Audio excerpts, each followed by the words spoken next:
Welcome, brave souls, to the chilling depths of horror in detail. Today, we're going to share Dogman Encounter horror stories. First story. I work at Animal Control and want to tell a wacky story. Hey all. Well, this is my first time actually submitting something on No Sleep. I'm an avid reader on the site, and all the other stories have inspired me to tell y'all about something that I encountered recently. I know for a fact that people here enjoy weird-up stories, and I do too. If not, we wouldn't be here right now. Anyways, let me tell you a little about myself and what I do. I'll admit, before posting this story, I was a bit hesitant to say my real name, but then I said it. About 1 billion other people have the same name. Not like anyone's going to recognize me. My name's Anthony, but most of my friends and relatives call me Tony. I guess y'all can call me that, too. I'm in my mid-30s, living in a small town in the U.S., but I'm not going to specify where. For 8 years, I've been working at Animal Control in my area. I've had to handle thieving raccoons, bats hiding in attics, street dogs foaming at the mouth, among other things. But even though I've seen a lot of shit, I have never seen anything similar to what I saw on my latest call last week. Normally, I'm only called in for emergencies, so I've had to wake up at ungodly hours many times before. Sometimes I work normal shifts as well, but I seem to be more efficient when handling an emergency. I recall that it was Friday when a dispatcher rang me up.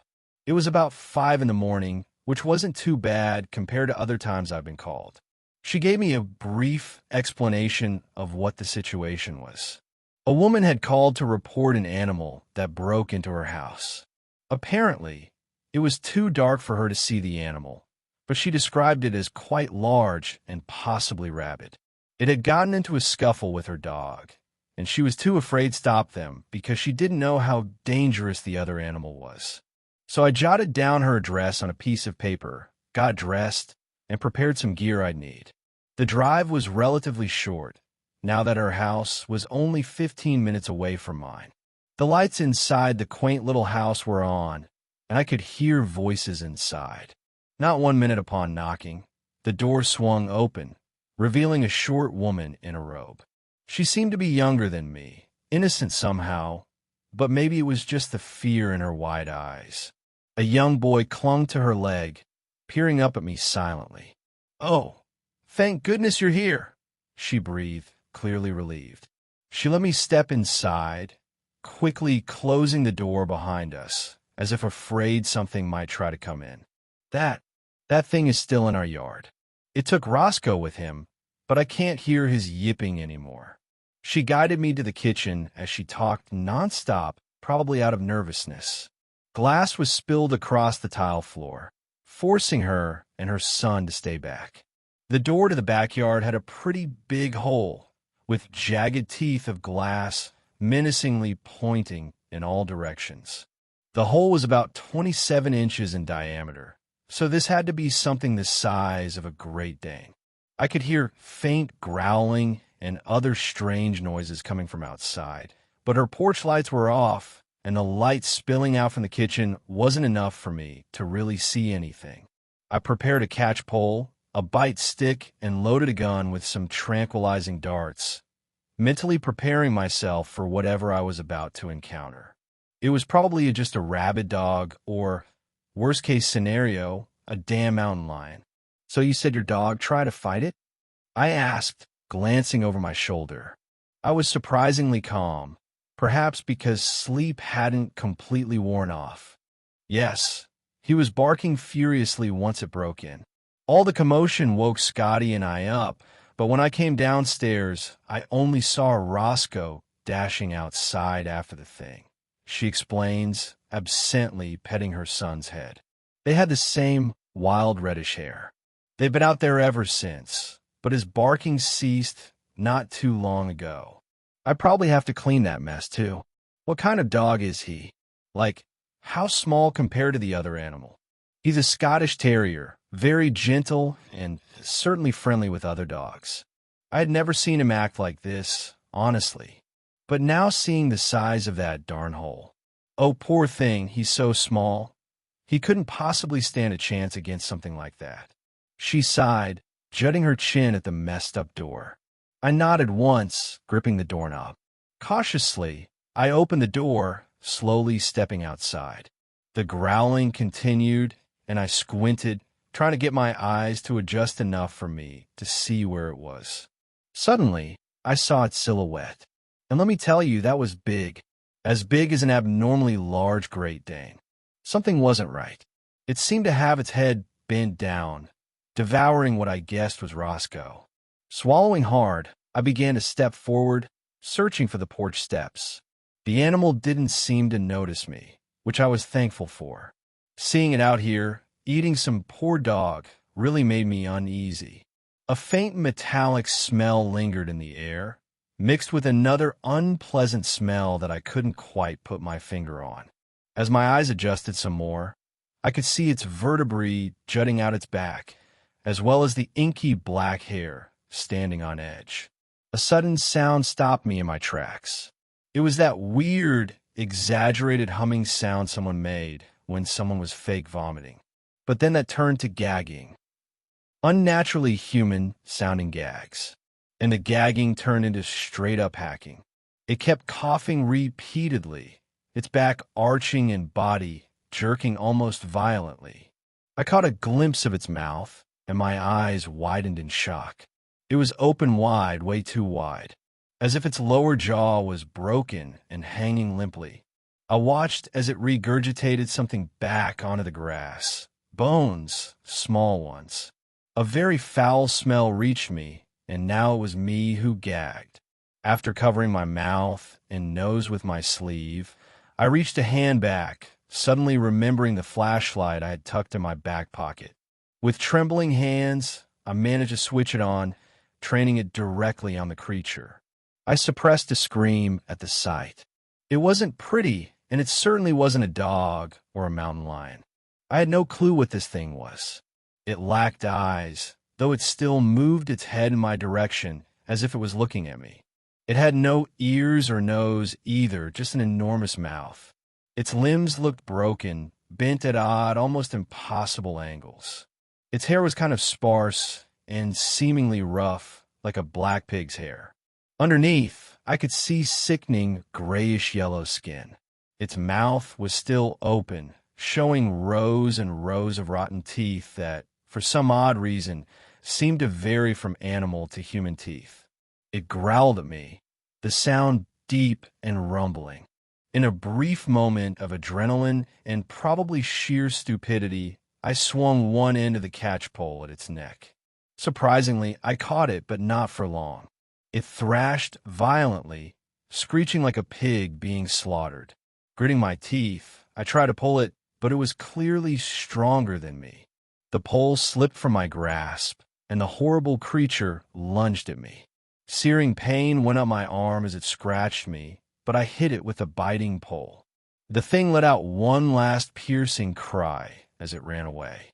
I tried shooting it with a tranquilizer, but failed due to the angle I lay in. The woman called out from inside, asking if I was okay. I didn't have an answer for her. I had called up a buddy who I knew would be awake at that time and told him to come to this woman's house. He came in roughly half an hour, where I had time to ponder on a lie to tell the woman. She kept asking me what had happened, what had killed her dog. When he arrived, we stepped aside and I told him what happened. He didn't really believe me at first, but one look at my arm and he paled. The thing had got me good. After getting patched up, I proceeded to tell the woman that the animal was a mountain lion.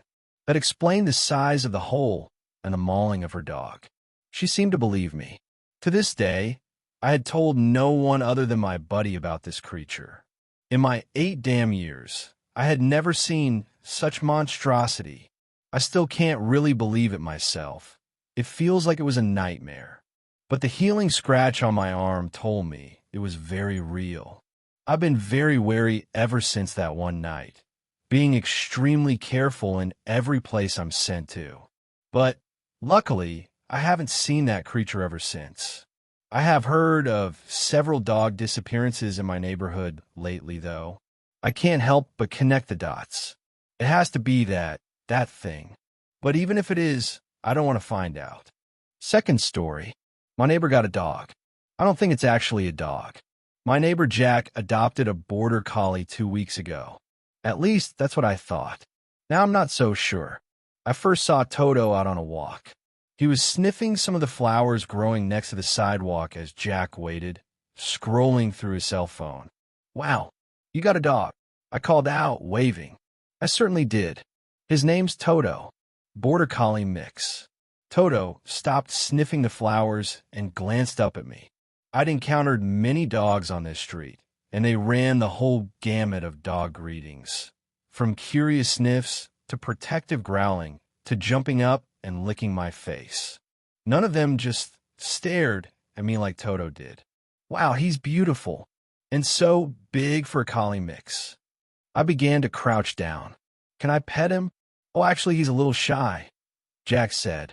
Having a little trouble adapting, you know. But I'm sure he'll warm up in a few days. He tugged gently on the leash. Come on, Toto. I watched as they walked away from me.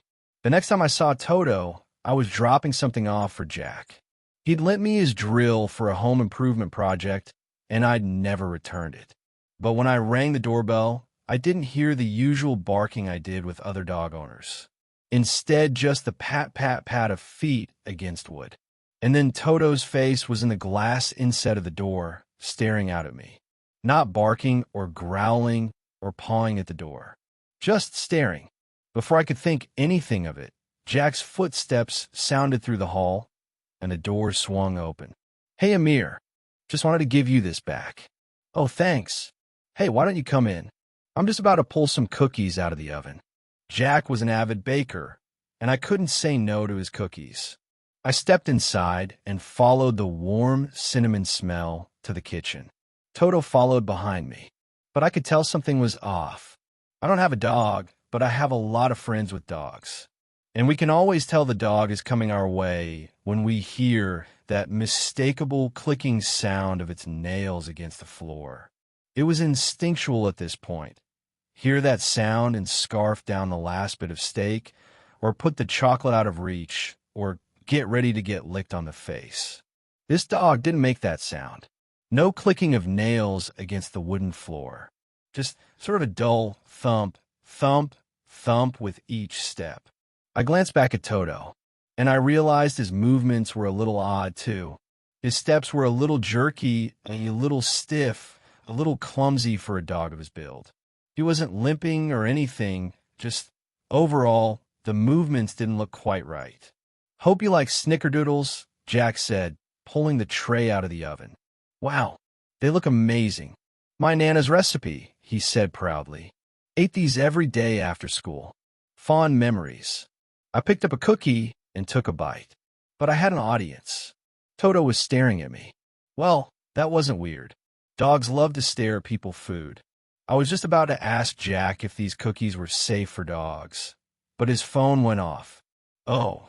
Sorry, man. Gotta take this, he muttered as he disappeared down the hall and into the office. I sat down at the kitchen table. Toto didn't move, just stared at me from across the kitchen.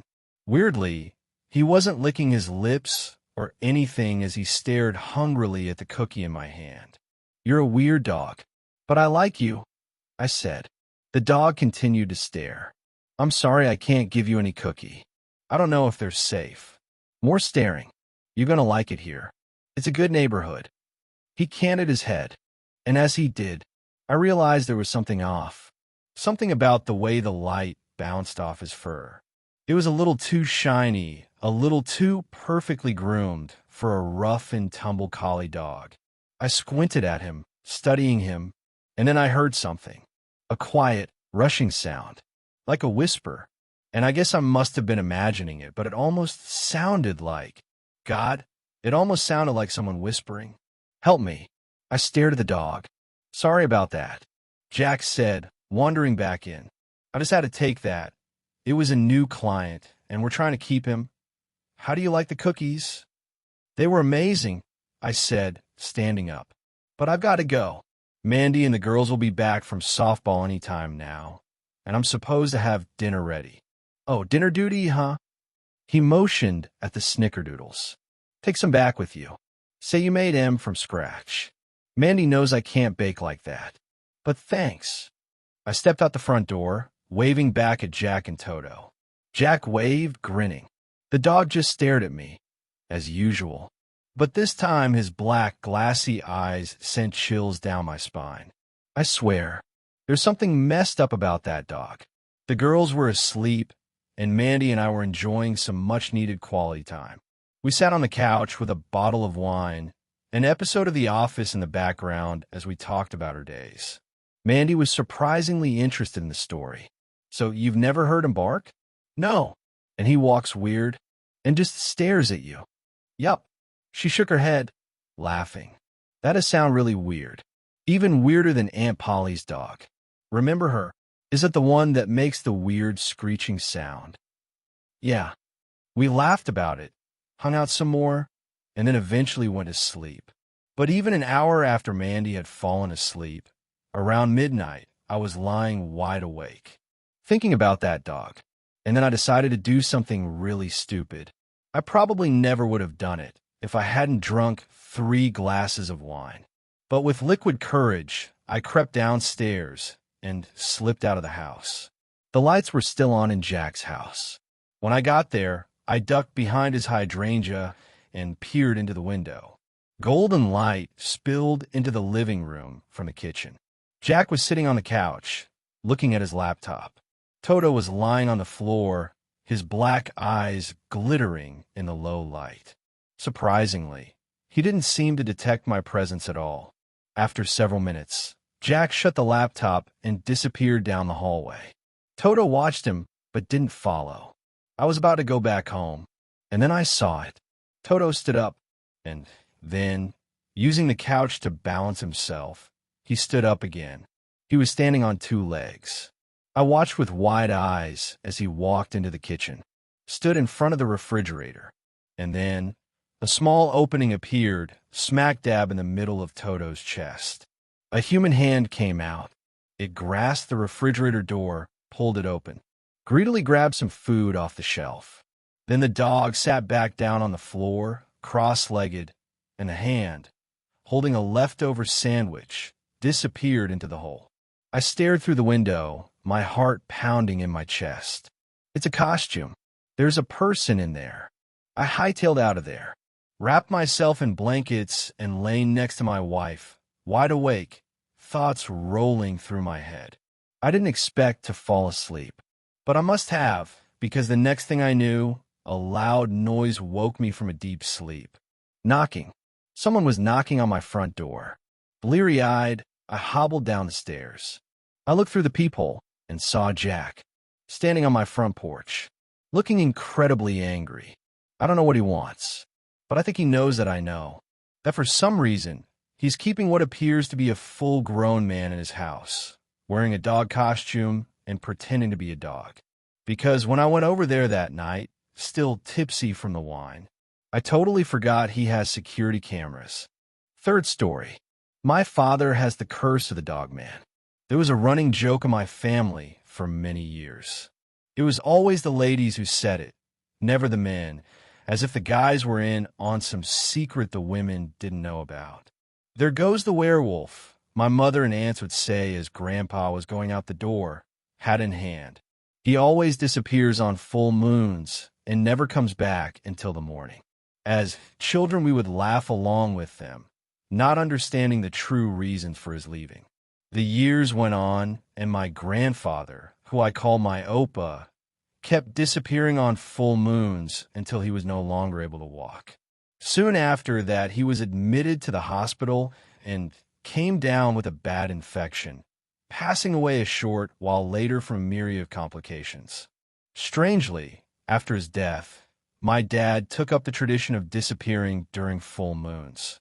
He never did it before Opa passed away, but suddenly he started exhibiting the exact same behavior. "I'm heading out," he would say to my mother, putting on his coat and leaving the house right before sunset. "I'll see you in the morning." Again, "You really are turning into your father," my mom would call after him as he hurried down the porch steps, sometimes jogging or running as if late for an appointment. She didn't realize how right she was. Asterisk. Eventually, I moved away and went to college, found a girlfriend and got engaged, married, and bought a house. If you want to sum up my entire life in one sentence, I guess that about does it. Except something happened recently, derailing that one-sentence description of my existence and turning it into a rambling run-on with no end in sight. My father called and told me he needed to talk to me about something. He said it was important and couldn't wait. I needed to come over right away. "What is it?" I asked once we were finally alone in his basement man cave. He poured 2 glasses of scotch halfway to the brim, then added a bit more for good measure. He handed me one of the glasses, and I took it, eyeing him suspiciously. "I don't drink," I reminded him. "Trust me, you'll want that." He sat down on a leather chair across from me, the fire roaring beside him. I took a tentative sip and winced at the burn, smacking my lips to try and appreciate the taste, then set the glass down on the table beside me. "I've been trying to keep this from you for as long as possible. I have to tell you something important about your Opa. Opa's been dead for years." I smiled nervously. "You're not losing your memory, are you, Dad?" "My memory is fine. Just listen, okay? Your Opa had a secret, and now it's my secret, and I have to pass it on to you. It's important, okay?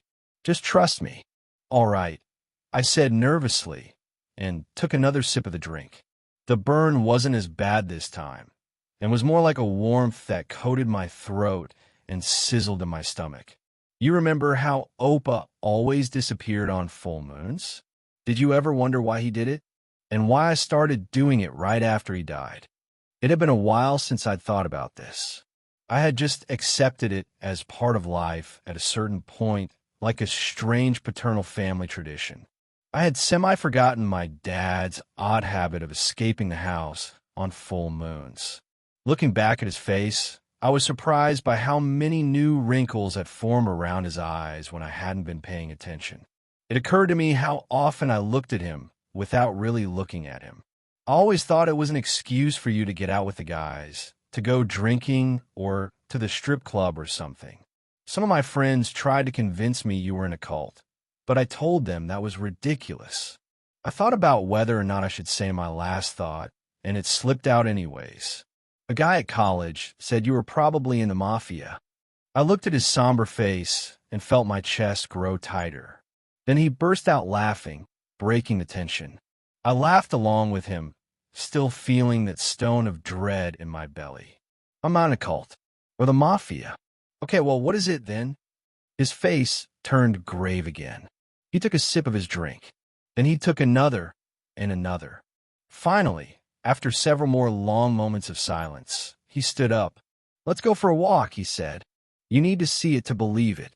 I followed after him reluctantly. My father took me out to the woods behind his house, which led deep into a forested wilderness that stretched on for a long, long ways.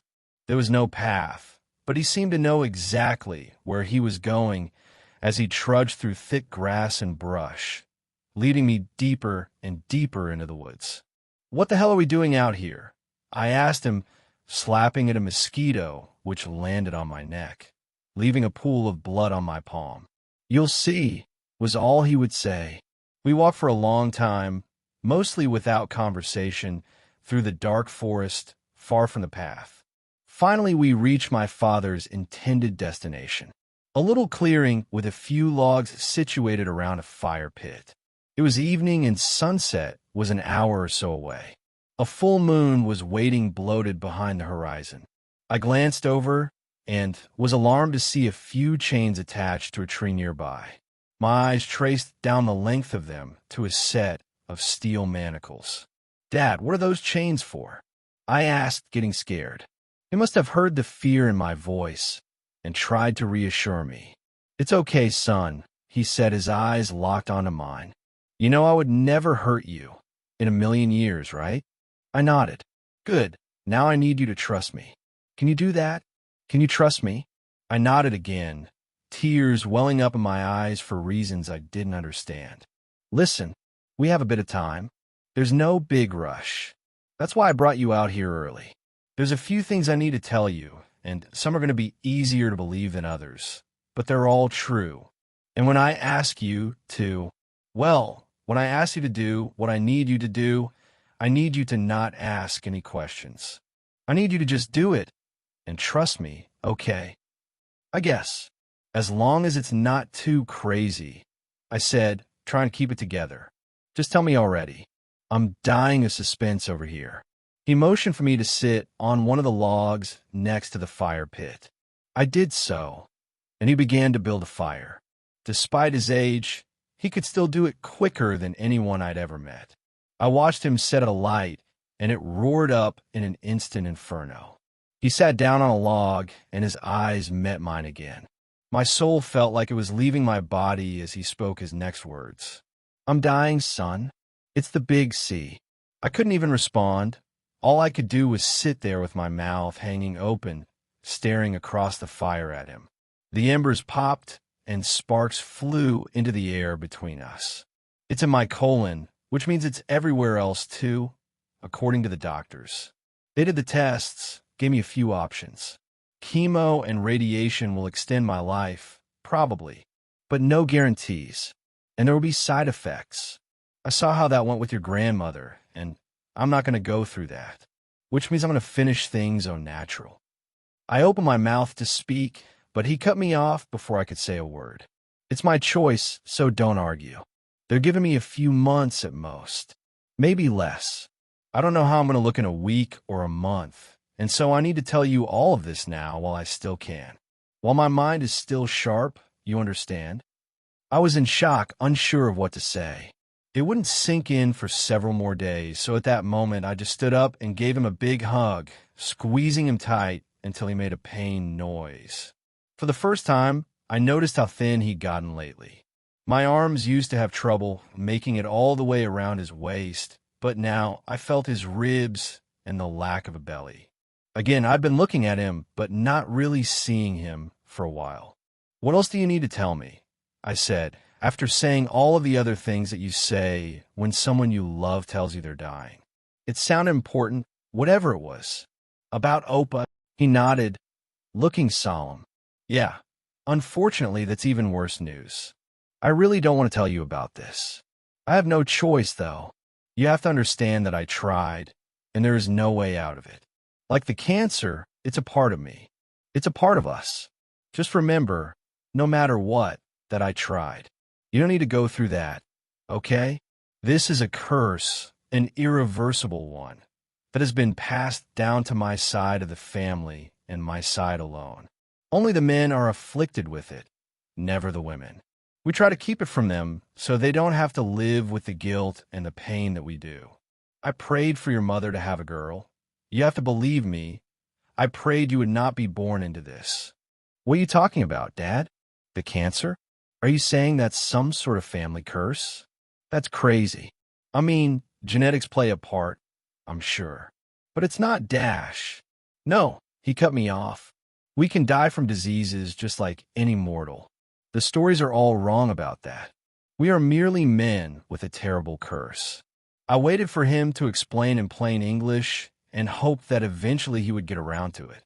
The sun was drawing closer and closer to the horizon, and that felt like an important detail for some reason, like an hourglass running out of sand. He stood up and pointed to his belt. It was old, and I realized it was the same one my grandfather had worn. There is a silver wolf head which comprised the buckle. This belt is special, son. It holds an ancient power. It was passed down to me by my father, your Opa, and it was given to him by his father before him, going back for hundreds and hundreds of years. This belt is what gives us our power, but it also carries with it a great curse. I stared at him, wondering what the hell he could possibly be talking about. Just listen, he said, as if reading my mind. In about half an hour, you won't need to believe my words. You'll see it for yourself. It's a full moon tonight, Jason, and that means I'm going to turn into something else. A thing that's not quite a man and not quite a wolf. It's somewhere in between. What? I nearly screamed. That's insane. Dad, this is all nuts. I thought maybe the cancer was affecting his mind. What other reason could there be for such a bizarre lie? Instead of debating with me, He just continued as if I hadn't spoken. This belt is a symbol of our power, but it is more than that. It carries with it our strength and our curse. If you should ever lose it, it will haunt you. Every death you see on the news will be your burden to bear, for you have forsaken your sworn duty. The dead will come to you in your dreams, and you will never truly rest again. Hear my words, son, and remember them. I sat back down on the wooden log, landing hard on my ass and nearly toppling it over. Dad, come on. You're kidding me, right? Is this a joke? He shook his head. I wish it was, son, but it's very real, and I'm going to prove it to you. No, Dad, you don't have to do that. I yelled, but he ignored me. He stood up and walked over to the tree where chains and manacles were attached. I followed after him, running to catch up.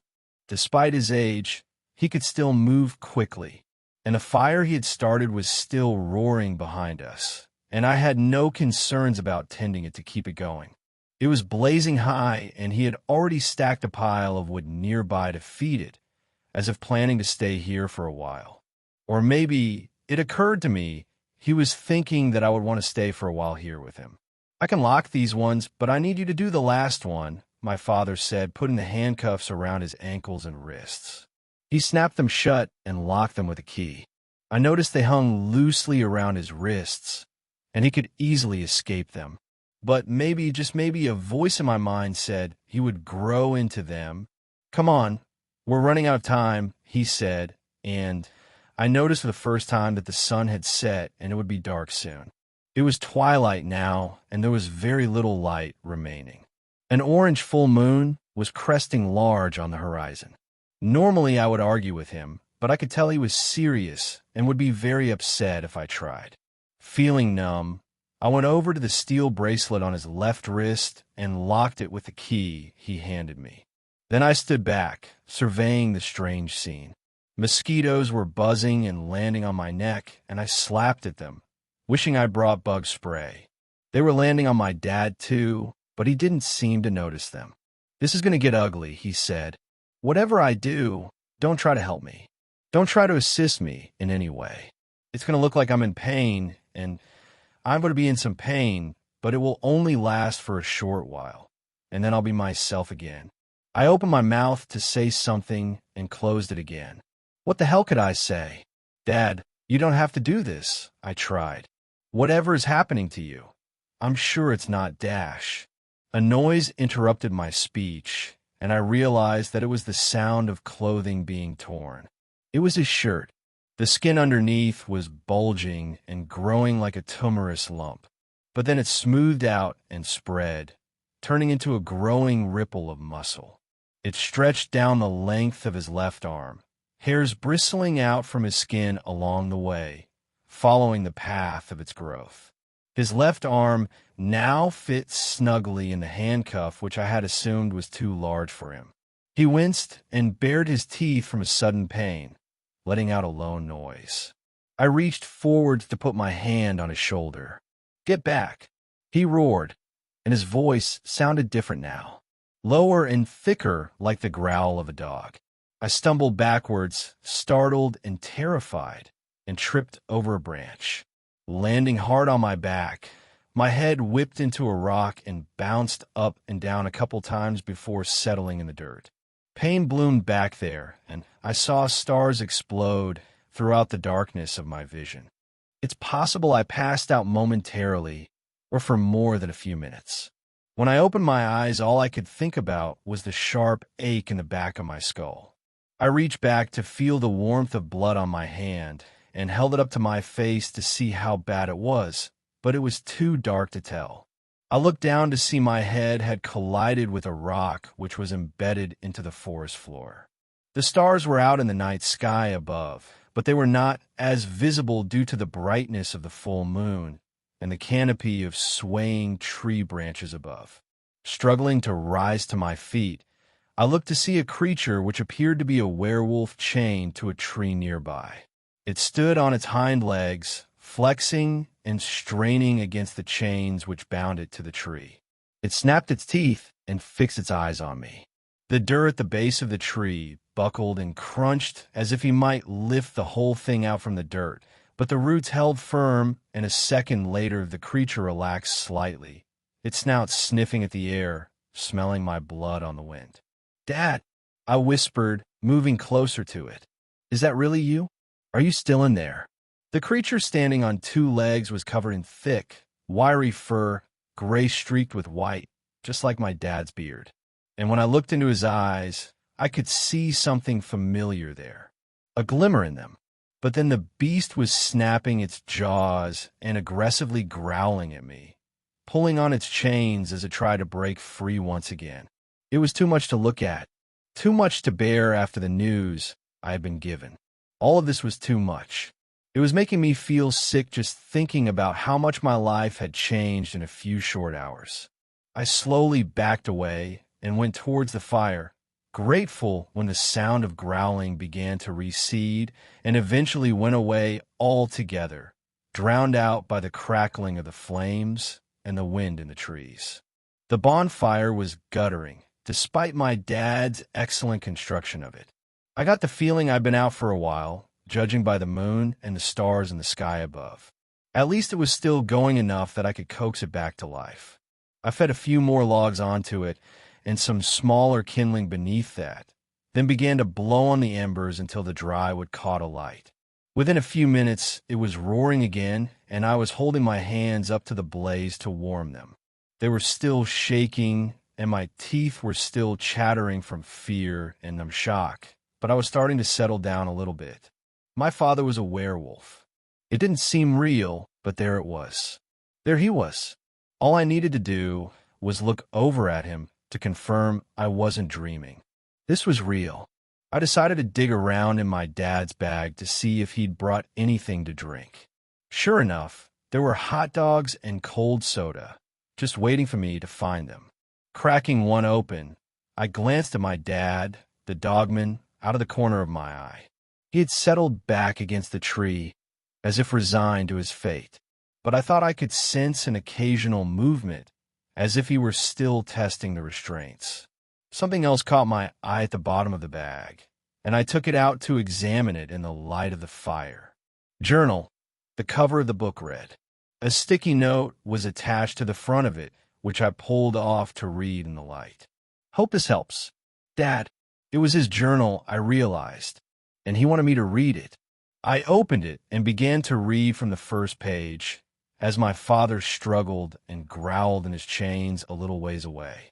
Still trembling with terror, I held the pages close to the fire and began to read, hoping to learn the secrets of my family's curse. Instead, what I found was a record of my father's life, and a startling picture of what my own grim existence would soon look like. January 10th, 2001. It finally happened. For years he warned me, and yet still I was not prepared for this. How could anyone hope to be prepared for this? Those people, so many died by my own hands. The newspaper called it an animal attack, and that is not too far from the truth. When I am in that form, I am all instinct and anger, completely unable to form rational thoughts. That does not excuse my lack of preparation. My father told me to prepare, but I used my grief as an excuse to forget. I will go to hell for the things I have done. There is no doubt in my mind about that. Heaven has no place for a man who can tear apart a woman with his bare teeth. Next time I'll be more careful. For the next few weeks, I will need to devise a plan. I will need to speak to Uncle Horace. He promised to help me, but I do not know how he will manage to do so if he suffers from the same affliction. Still, at the very least, he may be able to give me some advice. Until next time, GH. I read a few more pages, then realized the fire needed to be fed, and stood up to grab more wood. As soon as I did, I heard a loud, growling noise from behind me, where my father was chained to the tree. He pulled against the restraints again, and I thought I saw something crack. A piece of the tree splintering and coming loose. But then he settled back again, and I realized it was nothing of consequence. Just a piece of bark that had come loose.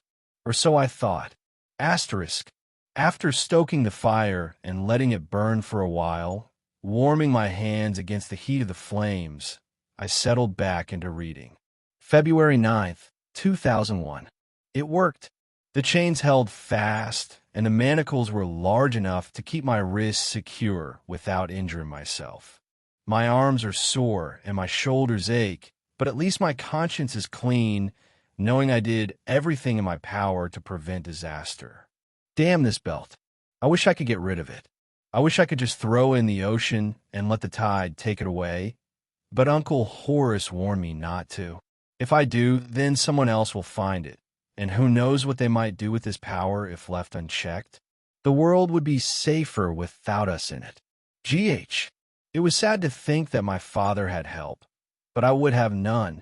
If this condition was really passed on to me, I would be the last one in our family to be afflicted with it. I had no kids and wasn't planning on having any. And my great-uncle Horace and all of the other men in my family had passed away. I was the last man in the Hamburg line, and that meant the family secret would die with me, assuming I could keep it a secret. It also meant that once my father passed away, there would be no one around to help me with this curse. No one to guide me like Uncle Horace had guided him. The journal I was holding was all I had, aside from the advice of my father, and he didn't have much time left by the sounds of it. Something made a loud cracking sound in the forest behind me, and I stood up and turned around. I saw the vague outline of a person, just a smudge of shadow among the trees, and then heard the air whistling behind me as something large and heavy came swinging at my head. I don't remember it hitting me, only the pain I felt afterwards. Asterisk. The fire was in front of me when I blinked my eyes open, but the flames were blurry and ill-defined. My head was spinning and my ears were ringing as I tried to focus on the man in front of me who was speaking. He snapped his fingers once, twice, 3 times, as if trying to get me to pay attention. There we go. Wakey, wakey, he said, grinning. Nice job, fellow hunter. Sorry to blindside you like that, but we had to be sure. Rumor has it there are some sick freaks around here who are friendly with these creatures. I groaned, trying to form words. Who are you? I looked around to see more men nearby, all dressed in camouflage. Hunters, he said. Dogman hunters. Shit. I looked over to where my dad was chained up. There were 2 men taking pictures of him with their cell phones while he growled and snapped his teeth at them. Nowhere near as accomplished as you, though, the man's friend said. I've seen a few of them, but never caught one and chained it up. Damn, dude, how'd you manage that? I tried to think up a lie. My head was still spinning, though, and I was having trouble thinking straight. Hey, Dave, check this out, one of the guys near my father said, pointing at the belt around his waist. I stood up on shaky legs and wandered over to join a group of them. Yeah, it's weird he was wearing that belt when I found him. I muttered, trying to think of what words to say on the fly. How'd you manage to subdue this beast, brother? One of the men asked. He was tall, with a long black beard, wearing plaid and a black jacket. Almost looks like a prior arrangement to me. The group of them turned to look at me suspiciously. A prior arrangement? I asked. What's that even mean? This brought more murmurs from the group, and I heard a few unkind whispers about my true allegiance. Where's your gear? Your rifle and all your equipment? A louder grumbling began to rise up from the men, as a few of them began to move towards me. Is this your journal? A voice from behind me asked, reading through it aloud. All of my family secrets suddenly being spoken out into the world for this whole group of men to hear. He's one of them, someone said. We can't let him go. He's a leakin', a beast from hell. 2 of them grabbed me from behind while the one holding the journal marched over, waving the book in his hand. I asked you a question, he said, smacking me on the forehead with the leather-bound book. Is this yours? I stared at him defiantly, the whole time watching my father out of the corner of my eye. He was still pulling on the restraints, testing them, straining against them with all of his might. The tree was bending against his efforts, the trunk splintering and cracking. My father's, I spat, looking behind him fully now, at the creature chained to the tree. It belongs to my father. There was grumbling amongst the group members, and then finally one of them spoke up loudly. We'll kill them both. Even if he's not one of them yet, he's got it in his blood. It's only a matter of time before he goes through the transformation. Grab him. Don't let him get away. I turned to run, but it was too late. They were already on me.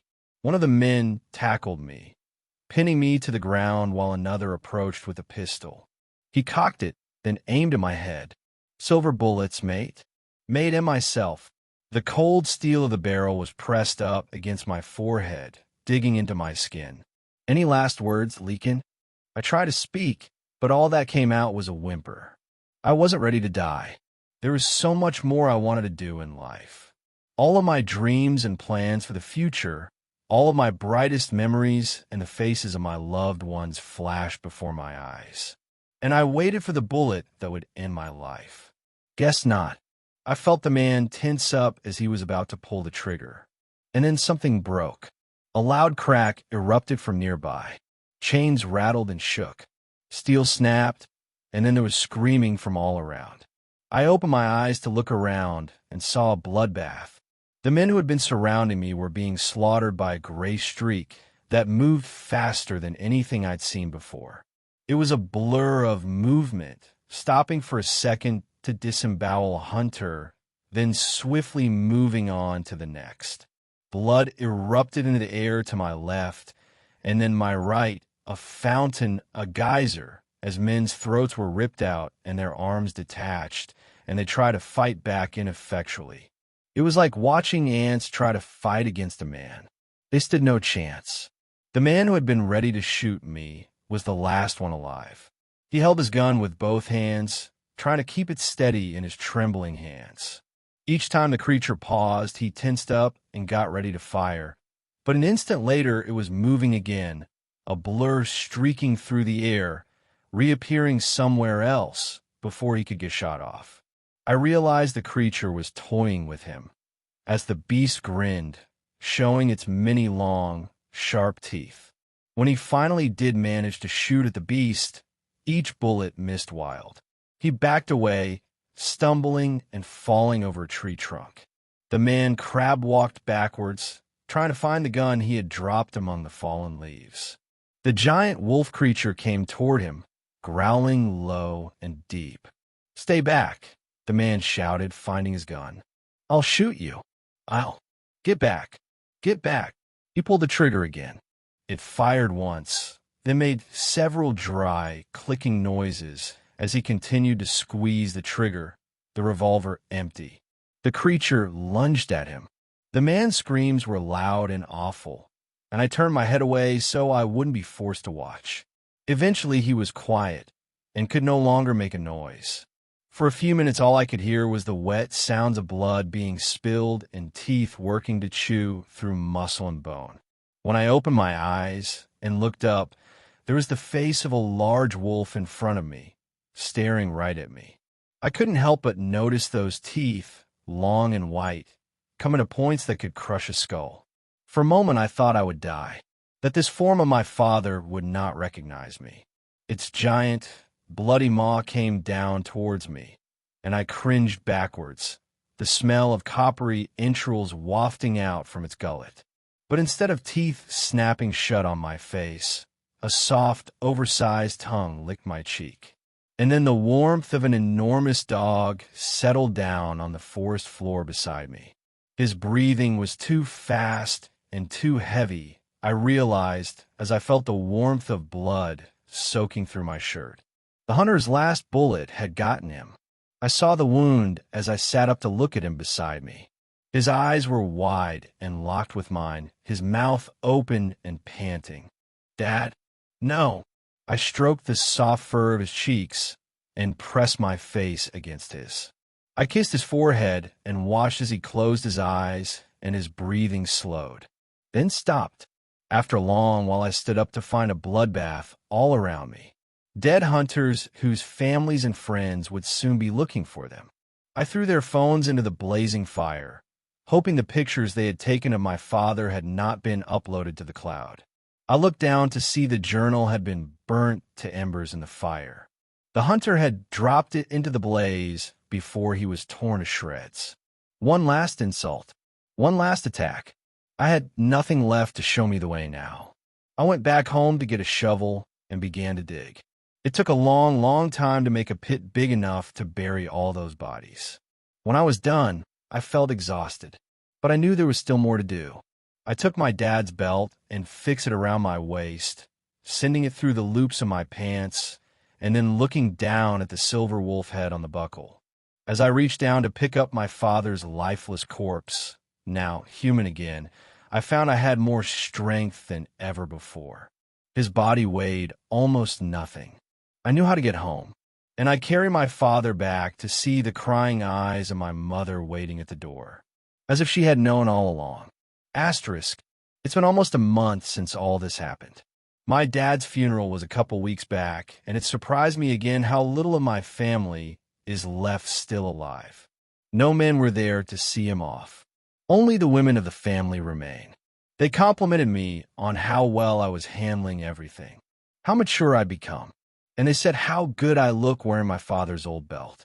That ancient family heirloom, which nobody wants. As if it's cursed. I have no one to help me now, no one to guide me. But I've been preparing for the next full moon. I found a sturdy tree, bigger than the last, deeper in the wilderness of the forest, and I've fixed it with manacles and thick steel chains. I'm watching the calendar, ready for the next full moon. I'm terrified of what will come next, but after reading my father's journal, I refuse to make the same mistake he did. I may be a monster now, but I will not allow myself to turn into a cold-blooded killer, unless I chance upon another Dogman hunter, wandering alone in the forest. Fourth story. My life was saved by a Dogman hunter. I was heading back into town with my buddy Joe after spending the weekend out on a frozen lake, ice fishing, and drinking beer. The fish were really biting, too. Joe's SUV was stuffed to the gills with walleye and smallmouth bass. The northerly town of Kapuskasing was buried under a mountain of snow, the worst snowfall since the winter of '97. I've lived my entire life in northern Ontario, so I've seen my fair share of snow, but nothing like this. But you learn to expect the unexpected in northern Ontario. We were heading over a steep incline, enjoying a generous backdrop of pine trees painted in freshly fallen snow, when tragedy struck. We watched as 2 police helicopters landed on the small slice of highway, causing the trickles of traffic to grind to a halt. Not a good sign. This highway was the only road home. We later learned that a newlywed couple had collided with a transport truck, killing both the husband and wife. We were forced to turn around and head back over the hill, where we found ourselves driving through a modest-sized hamlet consisting of one stop sign, a gas station/motel/restaurant, plus a smattering of wartime houses. Except, all you could see was the pointed rooftops. The houses were completely submerged in snow. It was an incredible sight, something you only see this far up north. And even then, this was rare. Joe didn't want to stick around, waiting a good 12 hours for the road to clear. He had a wife and kids to get home to, so we pulled over, wondering what our next move should be. Joe had that look in his eye, the look he gets when he's about to do something dangerous or stupid, or both. I know this look well. Hand tight, he said, and hold on. We turned onto a crude version of a road, the kind designated for snowmobiles, with stop signs standing a mere 3 feet tall. The road was extremely narrow. Snowbanks as high as trees were towering over us like large, looming walls of white. If anything were to approach, we'd have nowhere to go. There wasn't enough room to turn around. I was becoming increasingly uneasy. This is how people get hurt. Or worse, are you sure this is safe? I asked, hating the sound of my voice. Joe ignored me, or simply didn't hear me. He was busy white-knuckling the minivan through the snow-tunneled trail, the glare of the setting sun blinding us the entire time. We drove for 15 minutes, knifing our way along the icy road, which was bumpier than a wooden roller coaster. It was obvious that we shouldn't be here. The impending darkness didn't improve my mood one bit, either. I had a bad feeling about this. Joe stopped the van. "What's up?"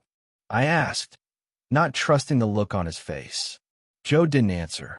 I could see his mind at work, assessing the direness of our situation. "I've got to turn this thing around somehow," he finally said. I couldn't see how this was possible, as we were sandwiched between two colossal snowbanks. Something flickered inside Joe's dark eyes. "What's that up ahead?" he asked, flashing on high beams. "I think it's a road." It was. We edged a bit further, stopping at this makeshift road. There were no signs or road markings to be seen. Nothing.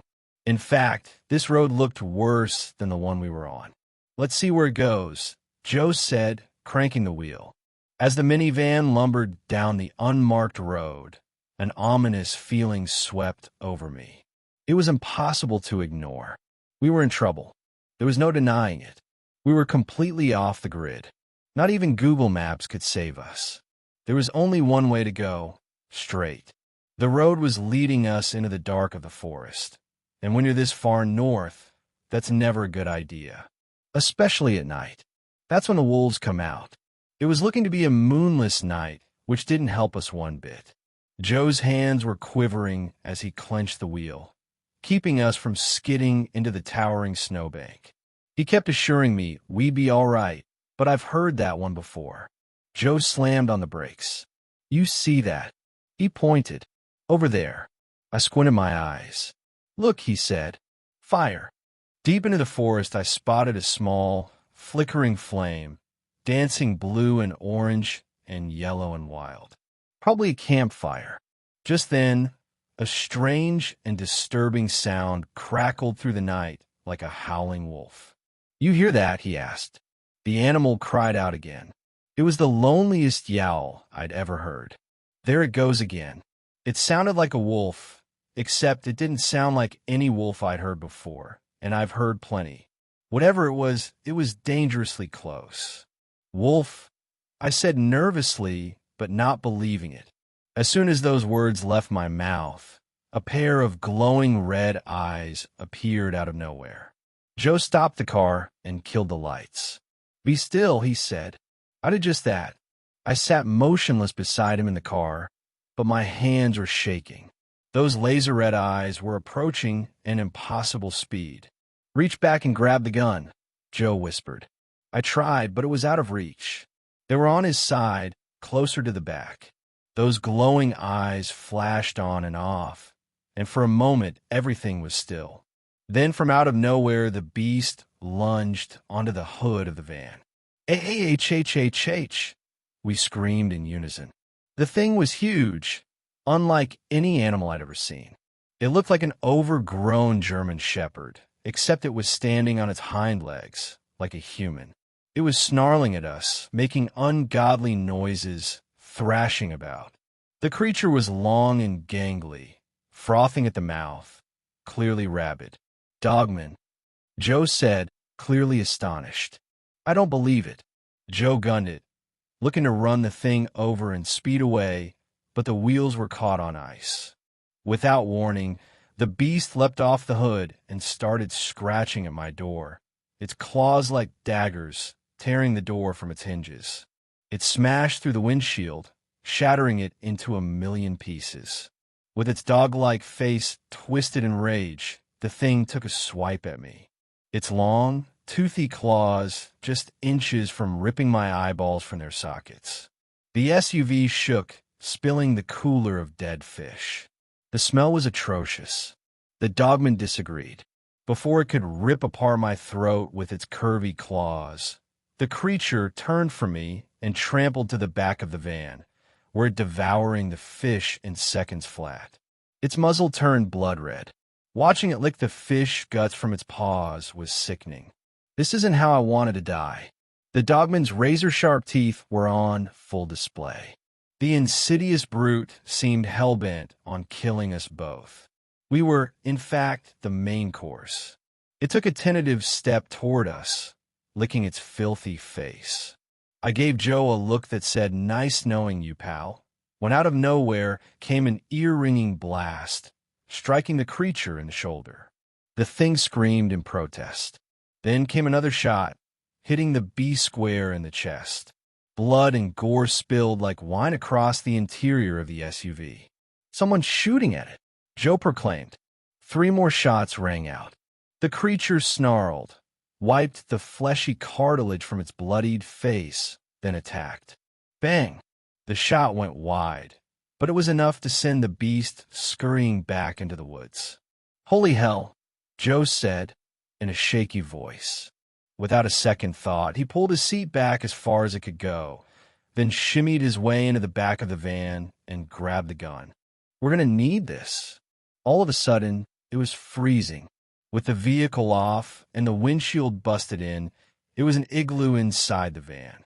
"It's getting cold in here," I said, shaking uncontrollably. A large plume of steam escaped from my face as I spoke. I was in shock. I had no idea what that thing was, but it damn near killed me.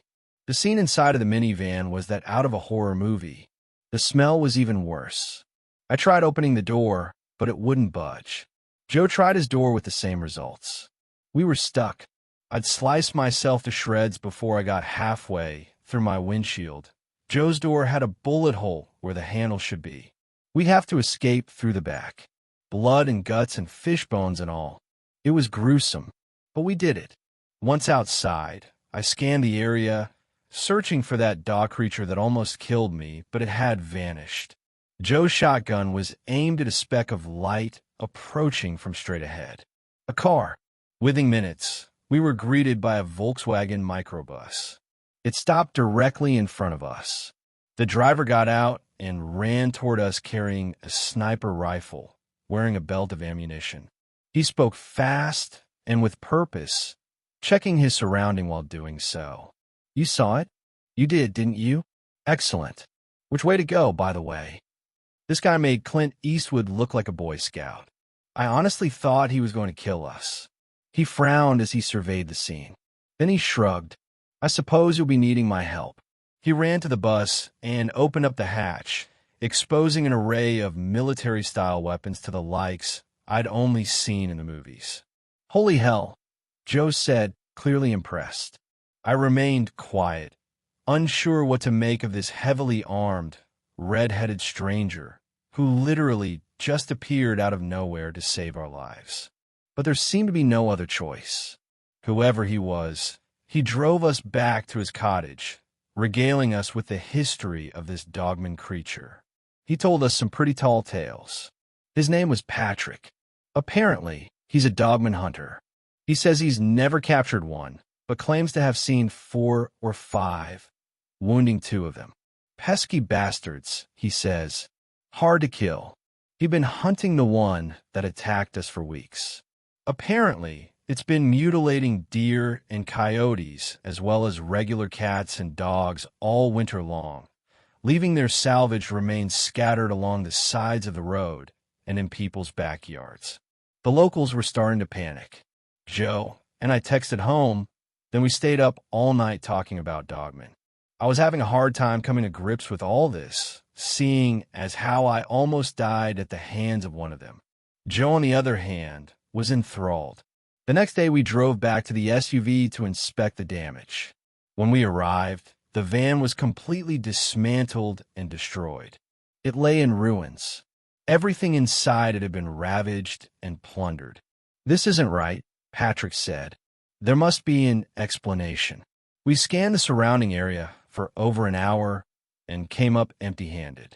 A fresh blanket of snow had fallen overnight, making finding next to impossible. The disappointment on Patrick's face was palpable.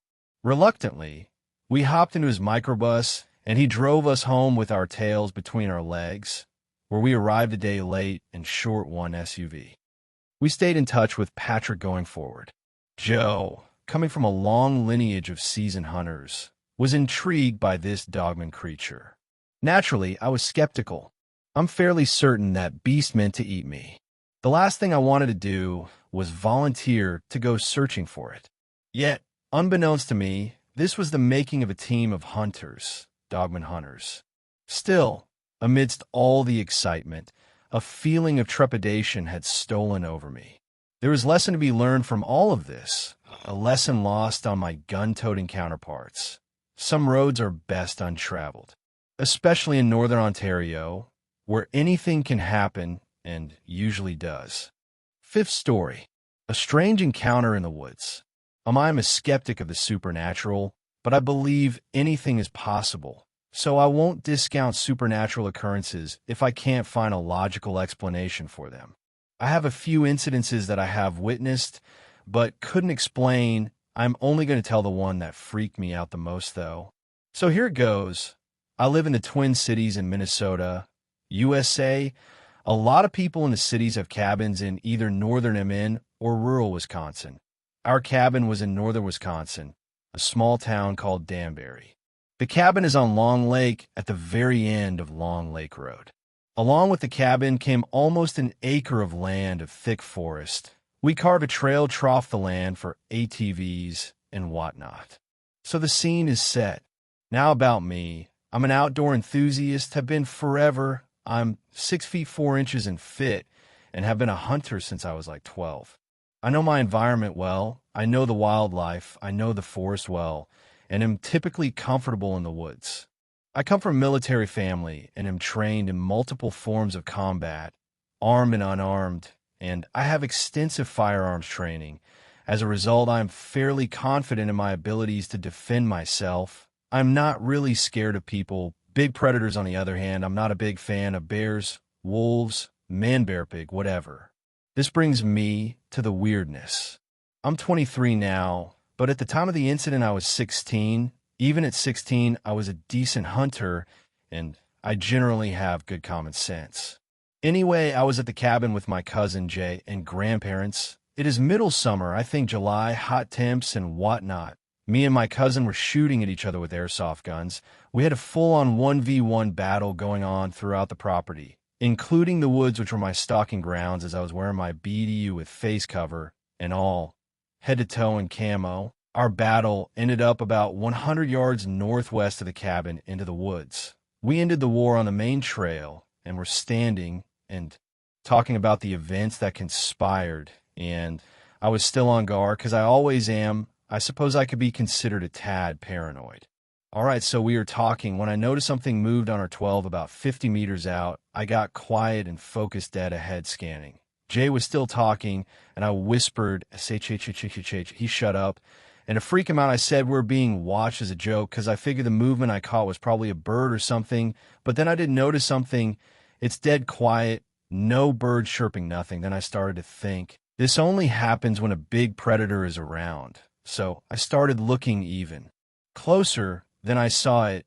On my 12, there was a large animal. It had reddish-brown fur and almost blended in perfectly till I focused on it. It had long front limbs, arm-like, with formidable claws. It appeared. It was standing kind of slouched down against a tree like it was trying to be stealthy. It was nearly as tall as me in this state. The only reason why I saw it was because of its teeth. I think it was panting because its whitish teeth were visible. Its snout appeared to be a tad elongated. I couldn't get a better look because my first thought was, we have to go, I said out loud. Jay was already freaked when I said that he bolted up the trail towards the cabin. He nearly left me in the dust because I was protective of him, and I waited a good 3 seconds and kept my eye on it until I saw it move, and it was fast. Then I ran like hell. I didn't see which way it ran. All I know is I heard it crashing through the woods. Jay stopped at the shed to wait for me, which was still 50 meters from the cabin. When I caught up, I yelled, "Go, go, go." And we both bolted to the cabin and got inside and shut the door. Then my grandma asked why we looked panicked and slammed the door. I knew they wouldn't believe me, so I said we saw a bear, and Jay nodded. Later that night, after the grandparents went to sleep, we talked about it, and I asked Jay if he saw it. He told me that he paused for a second to look back after he ran to see if I was running with him, and he saw me still looking at it. Then he saw it move too and me run. But mostly he said he only saw a flash of fur. He then said I thought it wasn't the right color for a bear. I told him it wasn't. We only have black bears in the area, and the animal wasn't built right. I said I didn't think it was a bear. He then asked why I lied. I told him they wouldn't believe us. We have kept it between us until now. Still, the animal didn't match any known regional animal profiles in the area. I'm at a loss for what it may have been. I know that it was stalking us, though, and that it was built like an athletic predator, not like a bear, not as heavy set. After the incident, neither of us would go into the woods on foot alone without a gun. We generally only went back in the woods on ATVs from that point forward. I always loved the cabin up until then. Fortunately, the cabin has been sold now. TLDR, saw a strange predator in the forest at my cabin. Asterisk asterisk. Thanks a lot for watching this video till the end. Drop your suggestions in the comment section.